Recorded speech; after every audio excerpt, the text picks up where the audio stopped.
അപ്പൊ ചങ്ങന്മാർ ഇന്നത്തെ പരിപാടി എന്താ വെച്ചിട്ടുണ്ടെങ്കിൽ നമ്മൾ ഞായറാഴ്ച രാവിലെ മസറേ പോകാനുള്ള പരിപാടിയുടെ തോട്ടത്തേക്ക് അങ്ങോട്ട് പറഞ്ഞു. അപ്പൊ ശനിയാഴ്ച രാത്രി എന്തായിട്ട് സുലൈമാക്കും കരിമ്പായോ കൂടി തരം തിരിച്ച് നമ്മൾ ഈത്തപ്പയോ കൂടി നേരെ പാക്ക് ചെയ്ത് വണ്ടിക്കാണ്ട് വെച്ചിട്ട് എങ്ങോട്ട് പറഞ്ഞു കഴിഞ്ഞിട്ടുണ്ടെങ്കിൽ രാവിലെ നീച്ചിട്ട് മസറേ പോകാനുള്ള പരിപാടിയാണ്. വണ്ടിയിൽ സാധനം വെച്ചതിന് ശേഷം സുലൈമക സീറ്റ് ബില്ല് ഇട്ടേനാ കണക്ക് അങ്ങോട്ട് വിട്ട് അമ്പടി ചിഞ്ചുണ്ടാക്കേണ്ടി മസറേക്ക് ഇങ്ങോട്ട് പറഞ്ഞു കേട്ടിട്ടുണ്ടെങ്കിൽ ഈ സാധനം ഈത്തപ്പ എന്ന് വെച്ചിട്ടുണ്ടെങ്കിൽ നേരെ അവിടെ ഫുൾ സെറ്റാക്കി മസറേത്തും കാര്യങ്ങളൊക്കെ ഈത്തപ്പ റെഡി ആയതിന്റെ വെച്ച് നേരെ കൊടുക്കും ബൽദേക്ക് ടൈൽ നല്ല ഈത്തപ്പ ഉണ്ടെങ്കിൽ ഈ പുറത്തേക്ക് കൊടുക്കും.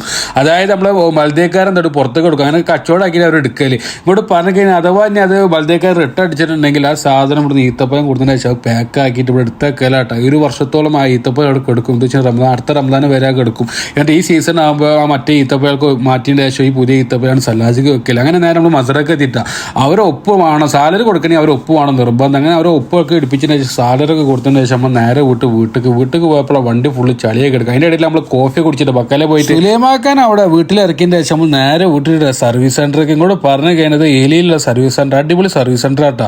അങ്ങനെ അങ്ങോട്ട് പറഞ്ഞു കഴിഞ്ഞാൽ നമ്മൾ സർവീസ് ഒക്കെ കഴിഞ്ഞതിന്റെ ശേഷം ഇരിക്കുമ്പോൾ മാമ പറഞ്ഞ ജാഹർക്ക് പോകാണ്ട് അവിടെ പോയപ്പോൾ ജാഹറിന്റെ റോണ്ട് ബോട്ടൊക്കെ സിഗ്നലാക്കി വേറെ ലെവലായി. അതേപോലെ റോണ്ട് ബോട്ടൊക്കെ മാറ്റിയിട്ട് സിഗ്നലായി കേട്ടോ. ആ രണ്ട് സിഗ്നലിന് പണി കഴിഞ്ഞു. അപ്പോൾ ഇത്രയുള്ള വീഡിയോ അടുത്ത വീഡിയോ കത്തുക. Okay bye.